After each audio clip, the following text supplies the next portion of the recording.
William Virigay, vocero nacional de la Corriente Revolucionaria Bolívar y Zamora, coordinador del Frente Nacional Comunal Simón Bolívar, habitante de la comuna por aquí Paso Zamora, del municipio de Barina, estado Barina, parroquia Manuel Palacio Fajardo.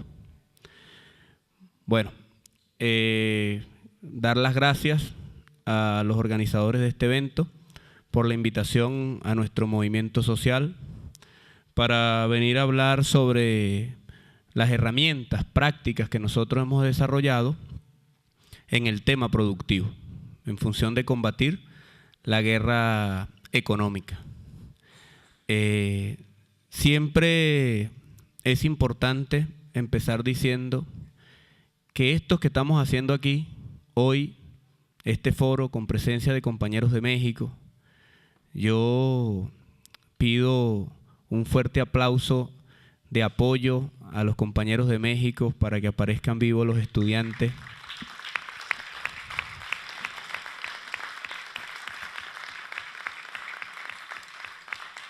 Y para que este pueblo siga su lucha por la liberación y por las conquistas sociales que le ha arrebatado la oligarquía mexicana y el imperialismo norteamericano. También saludo la presencia de los compañeros cubanos, muy amigos de la Corriente Revolucionaria Bolívar y Zamora, con el instrumento Frente Nacional Campesino Ezequiel Zamora. Se están desarrollando un conjunto de acuerdos, tanto aquí en Venezuela como en Cuba. Y saludar la presencia de la compañera comunera de aquí, de Caracas, de las comunas urbanas, donde se ha hecho más difícil a nivel nacional la construcción de las comunas. No es igual construir una comuna rural que construir una comuna urbana. Es mucho más difícil, son mucho más complejas las situaciones y por eso saludarlo y pedir un aplauso que esta comuna se vaya desarrollando. Bueno, para tratar de generar una contraofensiva contra la guerra económica siempre es necesario, cuando uno va, o nos dicen los clásicos del arte de la guerra, que cuando uno va a una guerra lo primero que hay que estudiar es al enemigo. Entonces hay que caracterizar al enemigo que nos genera la guerra económica. Pero después nos dice que hay que caracterizarse uno, pues. O sea, ¿con qué cuento para pelear? O sea, puedo pelear, me puede ganar, me puede derrotar. Después los aliados, o sea, ¿con quién me puede apoyar en esta pelea? Después el terreno en que se desarrolla y en que se va a desarrollar la guerra. Entonces, y después otras variables. Entonces, en este sentido hay que caracterizar, por este escenario se han paseado diferentes compañeros que han caracterizado más o menos la guerra económica. Yo estoy obligado a tratar de caracterizar muy por encimita lo que para nosotros es la guerra económica. La guerra económica es como el eslabón fundamental que en estos momentos el imperialismo norteamericano utiliza contra la revolución venezolana. Pero no solamente se compone del elemento económico, sino que aquí se conjuga todos los experimentos que ha hecho el imperialismo norteamericano y las transnacionales contra todos los procesos revolucionarios que se han desarrollado en el planeta. O sea, aquí se están utilizando experimentos que se utilizaron en Cuba, que se utilizaron en Chile, que se utilizaron en Nicaragua, que se utilizaron en Libia y que se están utilizando en el Medio Oriente, pero también se están utilizando aquí. Parte de eso, que se están utilizando contra Rusia, pero también tiene efectos contra Venezuela. Por ejemplo, la guerra por los precios del petróleo. O sea, hay una dirección estratégica del imperialismo norteamericano por bajar los precios del petróleo, porque eso, decía así, afecta económicamente a todos sus principales oponentes en la geopolítica mundial. Afecta a Rusia, afecta a Irán, pero también afecta a Venezuela, porque nosotros no estamos aislados. Entonces ese es un elemento de la guerra económica, los precios del petróleo, y que fue parte de una estrategia bien diseñada por el imperialismo norteamericano. O sea, yo voy a, en tanto tiempo, voy a hacer este tipo de extracción petrolera, voy a inundar el mercado de petróleo, además con toda una campaña de comunicación, voy a hacer que haya una percepción de que hay petróleo de sobra y eso va a obligar a bajar los precios del petróleo. Eso por sí genera un problema a Venezuela porque vamos a tener menos divisas, porque hay problemas estructurales que no hemos resuelto. Así como hay problemas estructurales que no hemos resuelto en lo económico, porque también a veces nosotros, desde la izquierda y desde los movimientos sociales, exigimos mucho al gobierno y le dejamos todo al gobierno. Y nos quedamos por fuera del saco, pues. El problema es del otro, no mío. Yo soy revolucionario, pero el problema de que construir el nuevo modelo económico es del Estado, es de Maduro, pues. Es de Diosdado Cabello, es del alcalde. O sea, no queremos al alcalde, pero es el alcalde que tiene que resolver el peo que yo tengo. Yo no hago nada para resolver el problema. Entonces, en ese sentido, como hay problemas estructurales que no se han resuelto en la revolución, hay también problemas estructurales que se han resuelto. Y no tenemos tiempo a veces, ni tenemos los cuadros, eso es otro.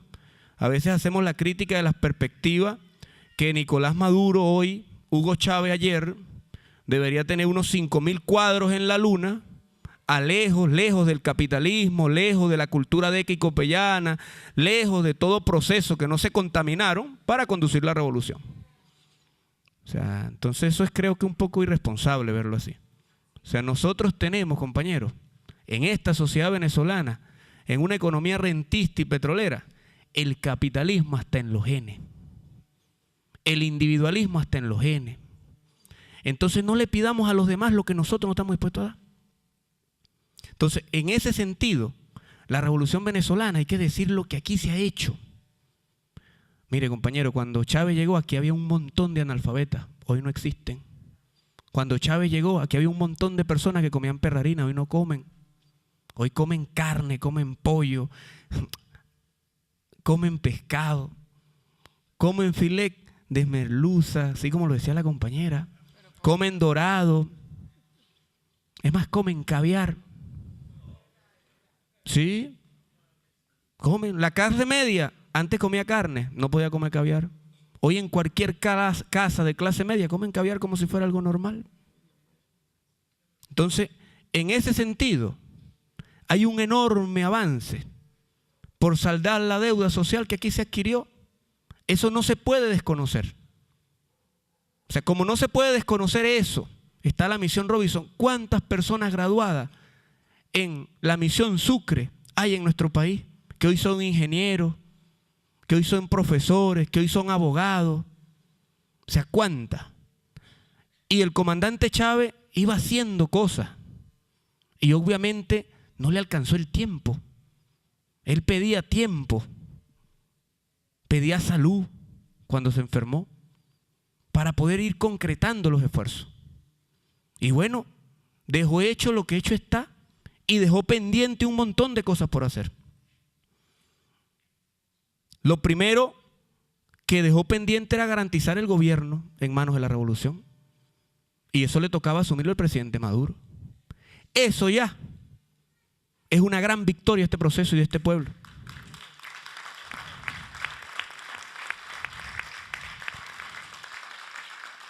El que el presidente Maduro y el alto mando político militar de la Revolución Venezolana sostenga hoy el gobierno no es cualquier cosa. No es cualquier cosa. Hay que estudiar qué proceso revolucionario en el continente y en el mundo después de la pérdida de su líder fundamental ha continuado su rumbo. Hay que revisar eso, porque a veces hacemos, insisto, a veces somos duros con los que están al frente del proceso. Y nosotros de la corriente somos duros, pero también tratamos de ser objetivos. O sea, no es cualquier cosa. No es cualquier cosa aguantar las presiones que debe tener nuestro presidente Maduro ahí, de la oligarquía, de la burocracia, de todos los actores que tienen poder en este país. Porque nosotros tenemos el poder político. Eso tenemos. Con una cultura y con un Estado con valores capitalistas, con un Estado burocratizado, con un Estado corrupto. Ese es nuestro Estado. Entonces, reconociendo eso, hay que decir que hubieron cosas que no hemos podido resolver hasta ahora. Pero ¿es tarea solamente del gobierno? No. Mire, aquí está esto. ¿Quién lo sembró? ¿Un burócrata? ¿Un alcalde? ¿O lo está produciendo el pueblo en una ciudad como Caracas? Y esto es admirable, porque para producir este pimentón no es el pimentón. Ellos tienen que cargar la tierra, porque no tienen, es una platabanda. Tienen que generar condiciones ideales para que esos tremendos pimentones estén hoy aquí. Entonces, en ese sentido, el pueblo tiene un enorme papel que jugar. Y en ese sentido, Chávez dejó un montón de leyes para que el pueblo jugara en un marco. Por ejemplo, nosotros defendemos a rajatabla las leyes del poder popular. Ahí están enormes instrumentos para combatir la guerra económica. Pero es que a veces creemos que combatir la guerra económica solamente es el fiscal de Indepavis, que son poquiticos en todo el territorio nacional, que no se alcanzan de supervisar a veces en el día ni una cuadra en Caracas. Una cuadra de comerciantes, no sé cuántos, pero son muy pocos. En estados son 12, 13 por Barinas, 8, 9 en Apure, o sea, son poquiticos. Pero además son pocos que funcionan con la lógica del Estado viejo. O sea, yo no me pongo del lado del pueblo, yo me encierro con el dueño del comercial y con él decido qué hacer con su empresa. Así funciona. Donde se forma un peo que la gente está en la calle molesta porque no le quieren vender tal cosa, ahí se interviene. Pero el grueso de los comercios siguen especulando, siguen acaparando, siguen haciendo lo que están haciendo.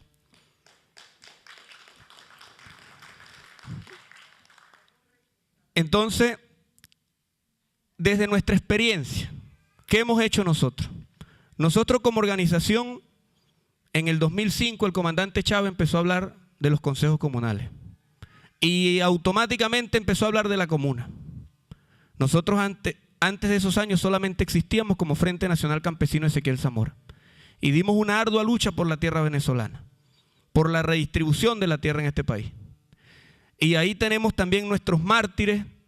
Tuvimos nuestros presos en esta revolución, juzgados por tribunales, por jueces de esta revolución. Entonces, y no hay un solo preso todavía por la muerte de cientos de campesinos asesinados por los latifundistas y por la oligarquía venezolana. Entonces, nosotros del movimiento campesino vimos la necesidad de hacer un instrumento que acompañara los procesos de construcción que el comandante Chávez quería desarrollar en este país. Y creamos el Frente Nacional Comunal Simón Bolívar. Hicimos un encuentro de consejos comunales en la Universidad Bolivariana en el año 2005, donde juntamos alrededor de 500 comunas a nivel nacional. Y nos pusimos de acuerdo e hicimos un instrumento que se llama Frente Nacional Comunal Simón Bolívar, del cual yo soy coordinador por ahora. A partir de allí nos dedicamos a organizar la comuna. Organizamos una experiencia en Apure, otra en Táchira, en Los Páramos, en Laguna García, Pregonero, Páramo La Negra, otras en Portuguesa, municipio San Genaro de Boconoito, parroquia San Nicolás. Pero no nos quedamos solamente en la comuna, sino que avanzamos a otro nivel de agregación que el comandante también planteaba y que lo planteó en la reforma para eliminar el viejo Estado. Reforma que se perdió, consejos comunales, comunas, ciudades comunales y territorios federales. Eso lo planteaba el comandante. Nosotros avanzamos hasta la construcción de ciudades comunales y todo el reto que constituye construir un proceso de nuevo tipo. No registrar la comuna, sino que esa comuna funcione. Y empezamos a hacer un pequeño experimento en la ciudad comunal Simón Bolívar, conformada por 38 consejos comunales, luego conformada por 8 comunas, las 8 comunas suman la ciudad comunal Simón Bolívar. En la frontera con Colombia. Y empezamos a organizar el proceso integral del poder del pueblo. ¿Qué es ese proceso? Poder político, poder de toma de decisiones en su territorio. En un año desarrollamos en ese territorio de 38 consejos comunales 1000 asambleas de ciudadanas y ciudadanos.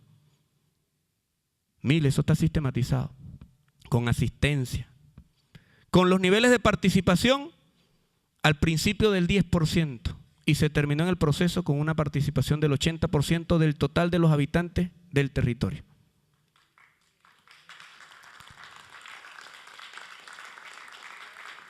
Todo este territorio es campesino, es rural. No habían carreteras, no habían centros de asistencia de salud, las escuelas estaban en muy mal estado. Por lo tanto, una de las primeras luchas era por resolver los problemas sociales de la gente. No había política habitacional. Habían problemas de latifundio. Los campesinos vivían en la costa del río y alrededor los latifundios. se empezó una lucha por recuperar las tierras. Se recuperó un hato que se llamaba Hato Los Blancos, propiedad de la esposa y de los hijos de Carlos Andrés Pérez, de 19.000 hectáreas. Hoy día eso se llama Consejo Comunal Jorge Eliezer Nieves y viven más de 120 familias. Y hacen parte de la comuna. Por aquí pasó Zamora.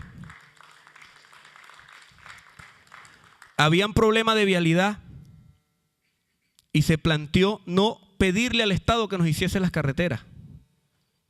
Yo vivía allá durante 7 años y no habían carreteras, habían caminos por donde pasaban mulas, caballos y bueyes. No pasaban motos. Y habían ríos y caños por donde pasaban motores y voladoras. Pedimos y empezamos a luchar porque no nos hicieran la carretera, sino porque nos transfirieran la maquinaria para hacer la vialidad. Y veníamos a Caracas, íbamos a Apure, íbamos a Barinas, íbamos a Linder, al Ministerio de Agricultura y Tierra, e hicimos marcha de 1.000, de 2.000 personas en Guasdualito, fuimos a San Fernando, etcétera, etcétera. Por presión de la gente, se nos dio un kit de maquinaria, 14 máquinas, nuevecitas. Pero antes de entregárnosla, duraron un año haciendo trabajo a una empresa privada y ya estaban perdidas. O sea, la maquinaria tenían que entregárnosla en el 2008 y aparecieron en el 2009. Media deteriorada, incompleta, etcétera, etcétera. Por parte del viejo Estado. ¿Quién hace eso? El viejo Estado. Entonces, pero como se trata de hablar del tema productivo, ahí nosotros empezamos a organizar a los productores para producir. Pero empezamos a hacerlo en ese espacio que nos dio resultado. Entonces se recuperó el Hato Los Blancos, pero en el Hato Los Blancos automáticamente se empezó una producción de carne y leche. El Hato Los Blancos, cuando se recuperó, habían 9.000 reses. Hoy hay más de 30.000 reses, animales, vacas, toros, becerros, mautes. Hay más de 300 espejos de agua o lagunas de agua que cada 5 meses producen cachama. Hay más de 2.000 cerdos en crianzas permanentes, solamente en ese consejo comunal, que se llama Jorge Eliezer Nieves. Se están construyendo las casas. Pero así como ese lo hicimos en las 8 comunas de la ciudad comunal, pero así como en esa, la hicimos en las 5 comunas que existen en el Páramo La Negra, en la parroquia Juan Pablo Peñalosa, del municipio Pregonero, estado Táchira. Pero así como esa también lo hicimos en el municipio Fernández Feo, en el municipio Libertador del Táchira, lo hicimos en Sur del Lago, en Mérida, lo hicimos en Portuguesa, y hoy tenemos 280 comunas productivas organizadas. Que producen más de 50 rubros del consumo de la dieta básica del venezolano. Calidad. Eso es una maravilla. Pero empezamos el año pasado a unas mesas de trabajo con el compañero hoy ministro de Cultura, el año pasado ministro de Comunas, Iturriza, que convocó al movimiento comunal. Y se sentaba semanalmente, cada 15 días, con el movimiento comunal a discutir los problemas de la comuna. Bueno, después de esos debates, muy pocas cosas se concretaron. Sabemos que van más allá de él, que escaparon de sus manos. Usted puede producir. Tenemos 2 grandes problemas para la producción en Venezuela. El primero, que es consecuencia de la guerra económica. No hay insumos. No hay insumos para producir. O sea, no hay abonos, no hay herbicidas, no hay pesticidas. Y aquí me pudiera decir un ecólogo, bueno, pero la alternativa sí. Pero ¿y dónde están los productos de la agroecología también? O sea, no existe.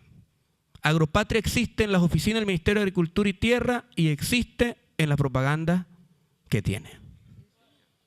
No existe. No existe. De las 280 comunas productivas nuestras, ni una tiene acceso a los productos Agropatria. Entonces, producir un productor hoy en Venezuela es un héroe. Y eso es producto de la guerra económica. Yo tengo que atacar la producción primaria para que no haya nada. O sea, no solamente saboteo las importaciones, sino que me voy a sabotear ahí la producción primaria. Y bueno, sin embargo se está produciendo. Y los productores se las ingenian y las comunas se las ingenian para buscar la semilla, para producir, para limpiar, etcétera, etcétera, etcétera. Es más, en los últimos días se viene presentando un problema, pero nosotros mismos nos autogoleamos, pues. PDVSA produce el gasoil, produce la gasolina, pero luego se le entregamos a una empresa de transporte privado. Y esa empresa de transporte privado se lo entrega luego a una bomba que el dueño es un privado, y es un escualo, y es un oligarca. Y ese dueño lo que hace es contrabandear la gasolina. O sea, somos nosotros, o sea.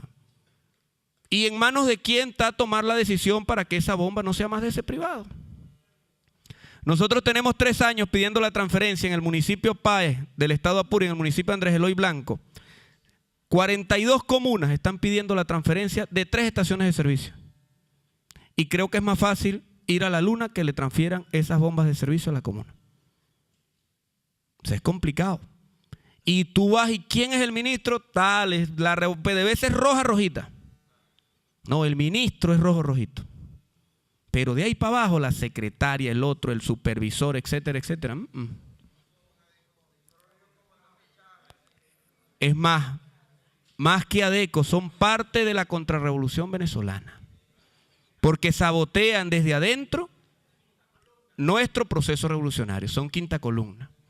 Entonces, compañero, pero no solamente es un problema producir, y eso es consecuencia de la guerra económica, sino también luego vamos a otro problema. Bueno, si producimos, ¿dónde colocamos lo que producimos? El compañero Lao de Cuba decía, nosotros eliminamos el intermediario. En Venezuela se enriquece y se favorece el intermediario. ¿Desde dónde se hace? Bueno, mire, nosotros empezamos aquí, cuando empezaron las comunas a producir, con acuerdos con el Ministerio de Agricultura y Tierra, a los mercados a cielo abierto que llamaban. Empezamos a traer plátano, yuca, queso, carne, leche, pescado, cochino, todo lo que se producía, ají, pimentón, zanahoria, papa, ajo, todo. Este mes, no, el mes siguiente le pagamos. El otro. En 4 meses se acumuló una deuda. Quebramos alrededor de 600 productores. Y como 8 meses para pagar. Después lo hicimos con las areperas del Ministerio de Alimentación, con las areperas socialistas. Y fue la misma situación. Y hemos intentado por otros instrumentos y nos dicen así clarito. Mire, lo que pasa es que nosotros tenemos proveedores. Va y le vende al proveedor y el proveedor me vende a mí. Ministerio de Educación. Programa PAE. ¿Cuánto alimento compra a los intermediarios el Ministerio de Educación para sostener a nivel nacional y darle comida a millones de niños todos los días? ¿Cuánto? Ahora, ¿por qué no le compran a las comunas?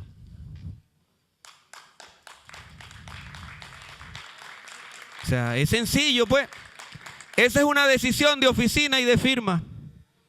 Hoy, administrador, no le pague más a los intermediarios. Paguen lo que se le debe y de ahorita para adelante organice el sistema de compra y esto se va a hacer directamente a los productores o directamente a la comuna. No sé. O sea, hay de todo ahí. Entonces, nuestra producción, que en algunos casos, mire cómo es la cosa. La mayoría de productores de nuestras comunas han recibido crédito de Fondajo Banco Agrícola. Pero luego ese crédito, que de repente son 300.000 bolívares fuertes, se pone chiquitico cuando va a Agropatria y no hay nada, pero va al lado y todos los productos Agropatria están en la agropecuaria del lado. Entonces el rollo de alambre púa, que debe costar en Agropatria 600 bolívares, vale 9.000 bolívares al ladito. Y no tienen reparo en quitarle el cosito que dice Agropatria. Y vale 9.000 bolívares. Entonces lo que le alcanzaba para comprar en Agropatria no le alcanza lo mismo para comprar en el privado.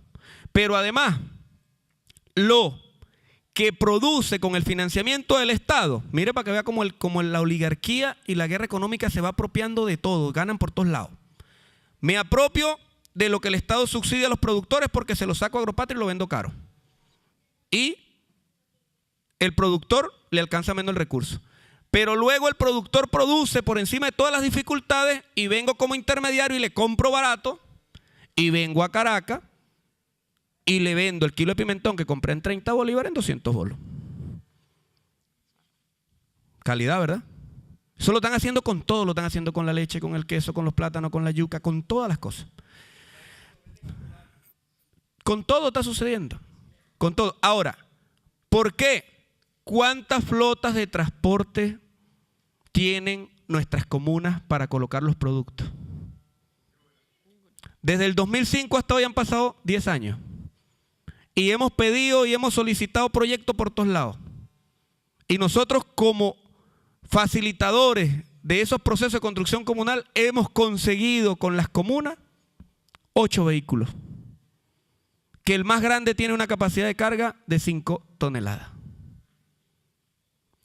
Con eso no somos capaces de colocar ni siquiera la producción de una comuna mensual de la ciudad comunal Simón Bolívar.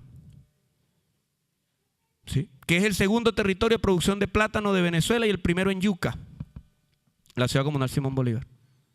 Después del sur del lago, donde más se produce plátano en este país, es allá en la frontera con Colombia por el estado Apure, por el Nula, Guasdualito, La Victoria. Y es la primera zona en producción de yuca de este país. O sea, es mucha producción. Pero no tenemos transporte. Pero como no tenemos transporte, listo, pudiera alquilarse. Bueno, vengámonos para acá, para Caracas. La primera vez nos ha sucedido. Intentamos hacer después los mercados comunales Bolívar y Zamora. Con el pueblo, de comuna a comuna. Lo hicimos en Abejales, en Guasdualito, en Puerto Ayacucho, en San Fernando, en Boconoito, en Guanare, en Mérida. Pero no es sostenible. ¿Por qué no es sostenible? Lo hicimos aquí en Caracas. Ahí al lado de Fondá. Los que más compraban son los compañeros que trabajan en Fondá. Al frente del edificio Omni.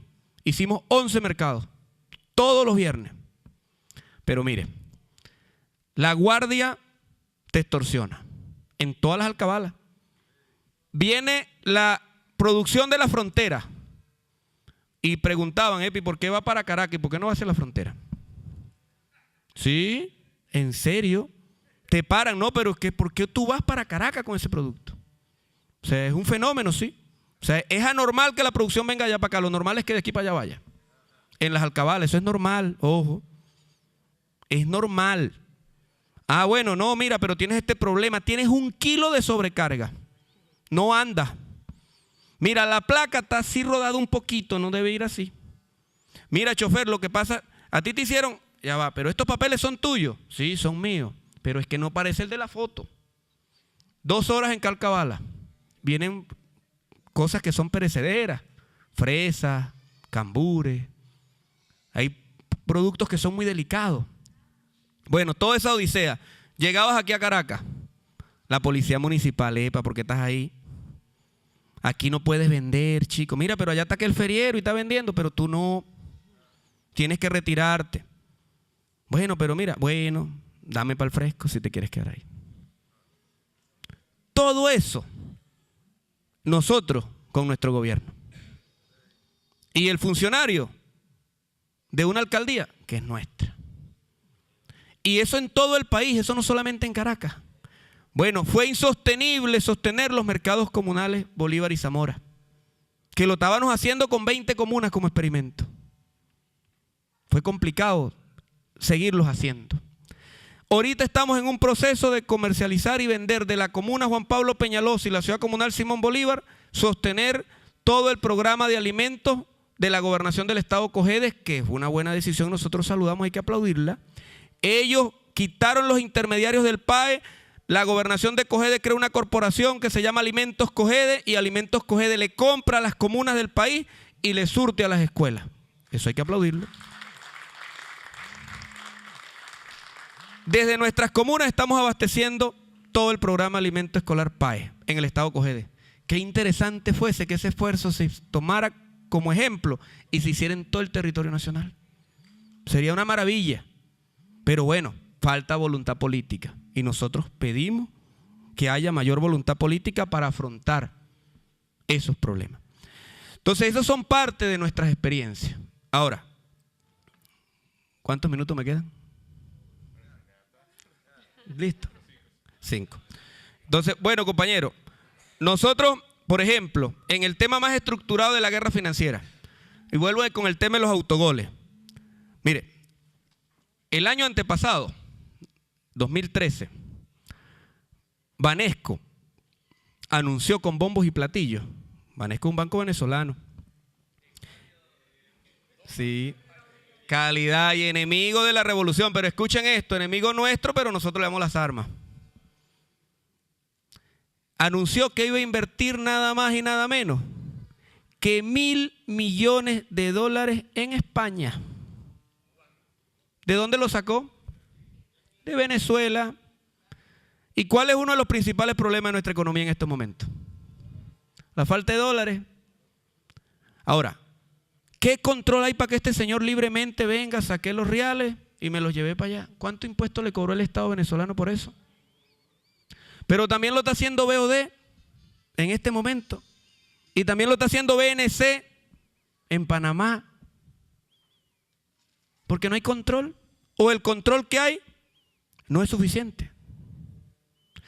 Si no metemos en cintura a la banca privada en este país, no vamos a resolver el problema económico. Nosotros no compartimos que en este momento se nacionalice, porque no hay condiciones.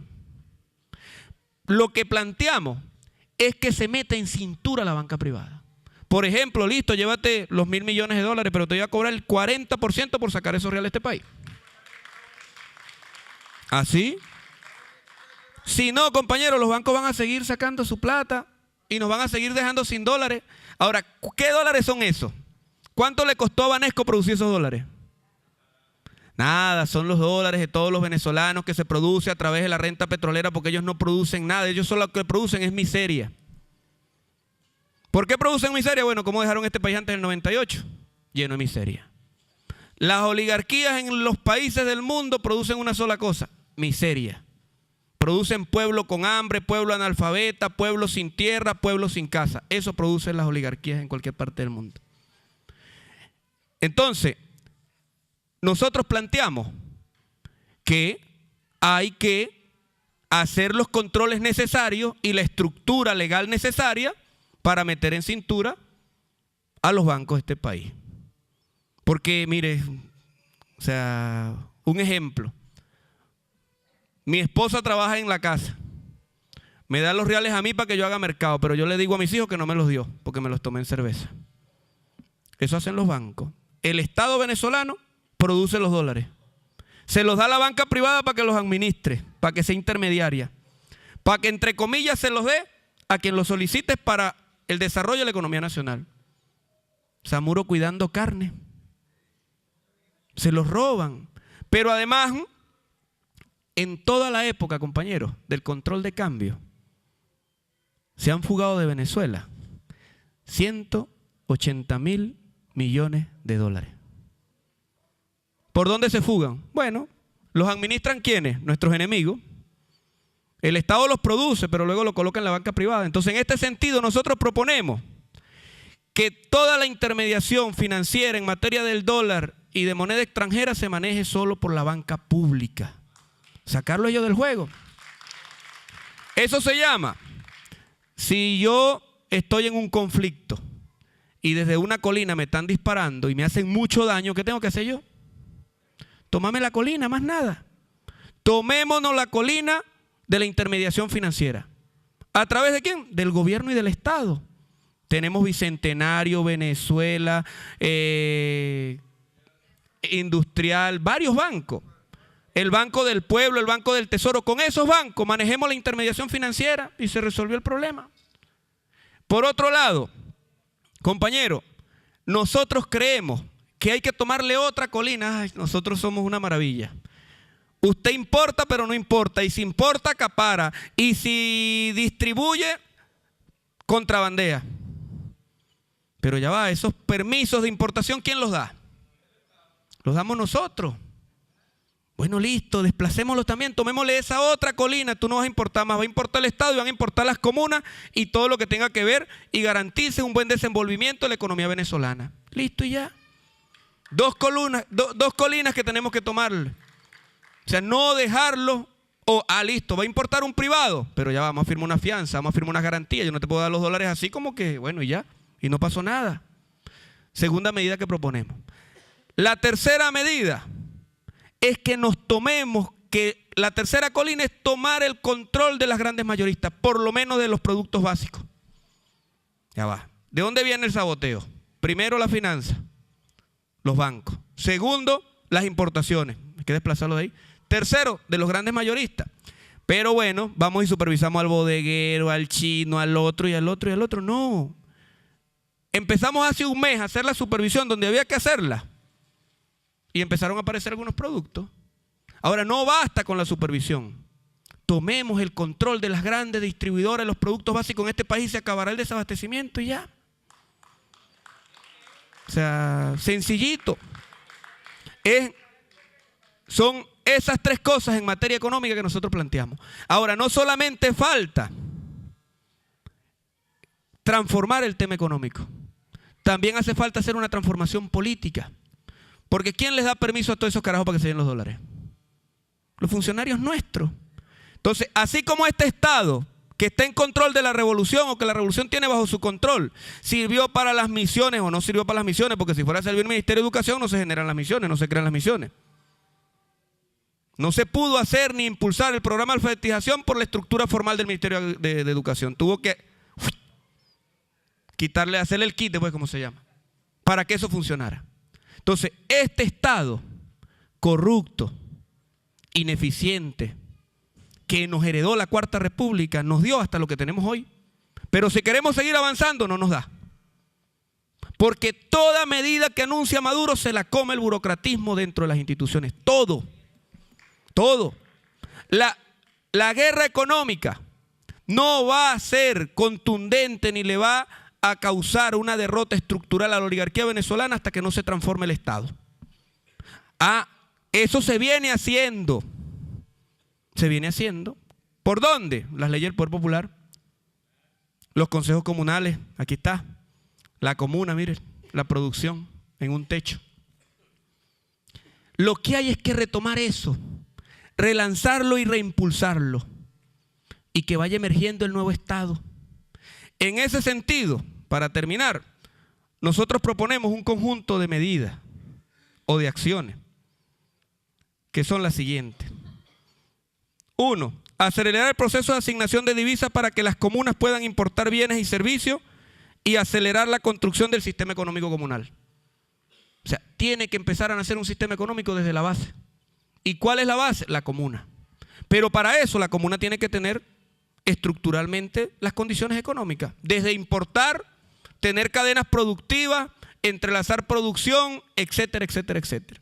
Segundo, establecer mayor control sobre los bancos, sobre sus ganancias y a través de impuestos que no participen en la intermediación por la asignación de las divisas. Estas funciones debería ser solo la banca pública, ya lo había dicho. Tomar control de los mercados mayoristas, ya también. Designar un plan estratégico de impulso a la economía comunal. O sea, diseñar, que sea bien diseñado. O sea, ¿cuál va a ser el papel de la economía comunal? Así como hay que diseñar el papel de la economía comunal, la revolución debe definir cuál va a ser el papel de la economía privada en esta etapa de transición. Eso está clarito en el Plan de la Patria. Chávez dejó eso clarito. Diseñar un sistema de distribución de alimentos comunal en donde el pueblo organizado distribuya los productos del sistema público de distribución. O sea, porque eso lo tienen privado. O sea, Pedeval, listo, tiene su flota, pero la mayoría de que utilizan para transportar los alimentos lo hacen privado y le compran a privado. Eso lo pudiera hacer muy fácilmente las comunas que se vayan estructurando de la mejor manera posible. A través del Consejo Presidencial del Gobierno Comunal, organizar y financiar un mercado de mayoristas comunal en donde las comunas productivas puedan colocar su producción, lo que permitirá interconectar los tres sistemas de producción, el público, el privado y el comunal. Esas son, desde la corriente, nuestras propuestas. O sea, hay muchas cosas más, experiencias que uno pudiera hablar, de construcción de casas en una comuna que sacó a todos los intermediarios, una comuna que tenía unos carros, le hizo el transporte de los bloques, otra le construyó los bloques, eso abarató los costos y en vez de 100 casas se están construyendo 130 casas.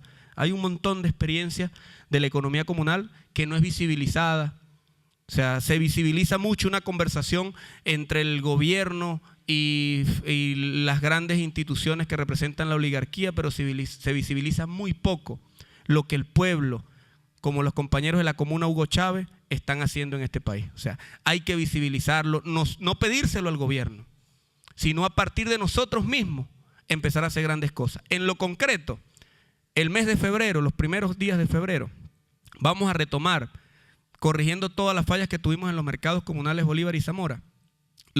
Ahora incluso el nombre, le llamamos mercados comunales contra la guerra económica, pero queremos hacerlo más estructurado y de manera permanente. Vamos a arrancar con el primero, lo vamos a hacer aquí donde estamos. Creo que esto es Parroquia Catedral, ¿verdad? En la Parroquia Catedral, en la comuna en construcción, Golpe de Timón. Aquí hay una comuna en construcción en la cual nosotros estamos participando. Vamos a empezar con el primer mercado comunal de nuevo tipo. Queremos hacerlo de manera permanente, no queremos hacerlo un solo día a la semana. Estamos generando las condiciones, el espacio para que sea de manera permanente. Eso lo vamos a hacer en 17 estados del país como un experimento, o sea, donde garanticemos todo el encadenamiento productivo. Y estamos haciendo un conjunto de peticiones al gobierno para que nos faciliten algunas cosas, pero el 80% del esfuerzo lo van a hacer los comuneros. Muchas gracias.